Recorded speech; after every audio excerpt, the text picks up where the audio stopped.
Hola Paola, vamos a hablar en inglés porque es más fácil por la gente de Clermont Ferrand. Uh-huh. Good morning, Good morning. Paola. You're coming from Chile. Yes. And could you tell us a bit about the work that you're presenting here? Mm-hmm. I am an architect as a profession, but I work as a designer since about 6 years with artisans from the south of Chile of a place called Rari. It's about 4 hours from Santiago, there's the capital of Chile, and they do horsehair weaving. I came to them almost by accident because I just love what they do. And I experiment a little bit with some jewelry at the beginning, and then I became like into their world and what they do, and I participate of a public fund project making larger pieces, because normally they do miniatures with horsehair and vegetable fibers, and they do things like this. I don't know if it's possible to see, but this is a little butterfly. And my challenge was trying to make larger pieces, and also compositions of the sum of a small elements like they normally you can find in the craft. So I do like a kind of a manager of my own business, but it's not really a lot of profit for me. But for the artisans, it has become a very important way of earning money and making their family income bigger. I work in Santiago and they work in Radi, but we communicate at the moment by internet and telephone, and everything is going all right. But before, like 4 years ago, I had to travel to Radi a lot, and I worked with older artisans, and for them was a little bit difficult to weave the designs I present them. So I started to work with younger artisans, and now we have a very fluent way of working, and I have a lot of projects in mind, but I can show you what they normally do is like things like this, little flowers and butterflies or tortoise, things that you can find in their surroundings. Because I'm an architect and I live in the city, I do things related to urban atmosphere or environment, and abstract things like this. Very distant from what they normally do. So you were telling us about you being an architect.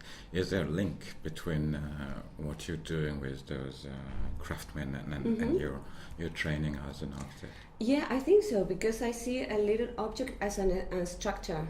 Because of the vegetable fiber, there are things you can do and you cannot do. It's just like with iron and clay or bricks in a construction, a regular construction. So.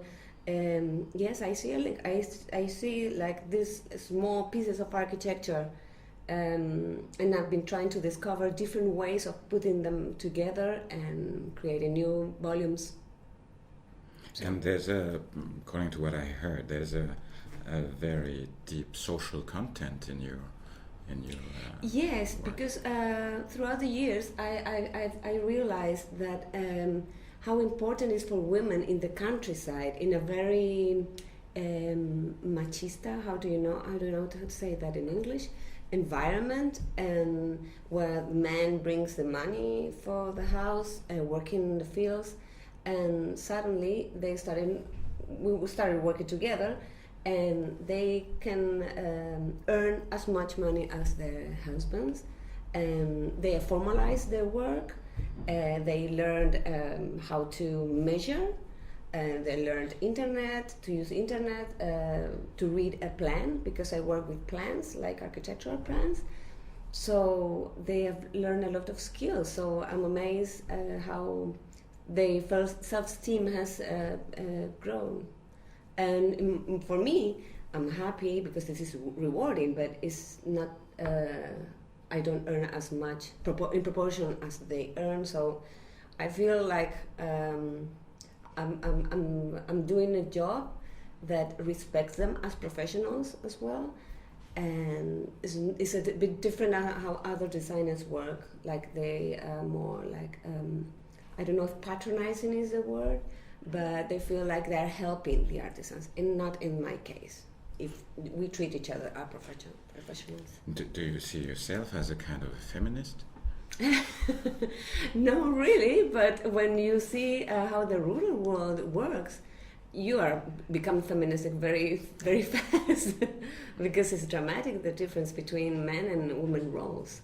So, for example, if the women have a place to leave their children, they can work more, and so it has to do also with public politics from governments we've had in Chile too. Like Michelle Bachelet was a previous president, and she created a lot of maternelle, places where the little children could go on summer, so women could work. So this you can see like improvement just there in front of your eyes. Now, there's something interesting. You said that you were working a bit differently than other designers. Mm-hmm. Is that when I asked you about your work, you've been telling me more about the craftsmen than about you. Yes, it happens a lot. My work is very different.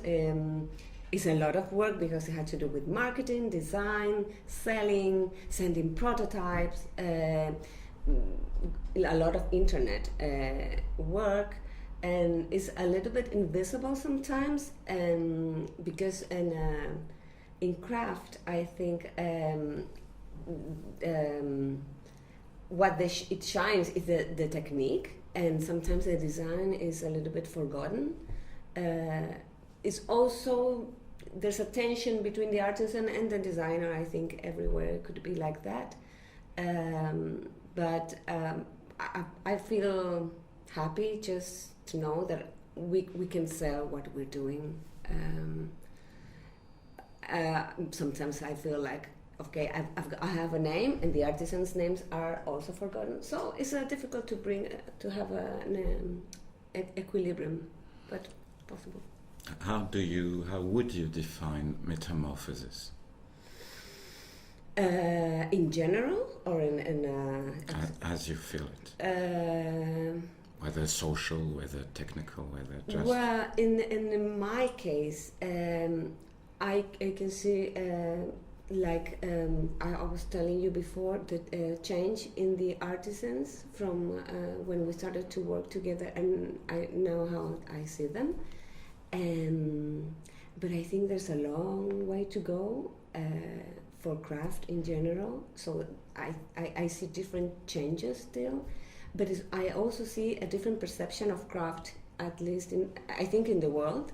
It's more valuable now, so there are more spaces. For instance, I couldn't have taken part in a fair like this a few years ago because this was only folkloric.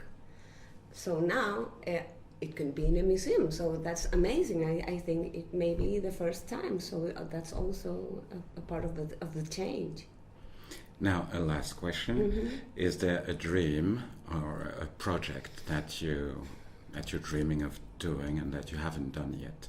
Yes, there is one project that I've been trying to get some support from the government. I like to make like a big comic kind of language installation with like panels like this, but you could see the artisans working. Like, I like them to wave themselves, and that's a technical challenge because they've never done it before, but I like to see the way they look at themselves, and I want to become part of that, and I want the designers to become recognized as a part of the change and of the metamorphose of this craft. That's a specific project, but I like to work also with other crafts in Chile. I think there are many things to do. So will you authorize us to show this interview in the frame of the festival? Yes, of course. So muchas gracias. Bueno, gracias a ustedes por tenerme. Hasta luego.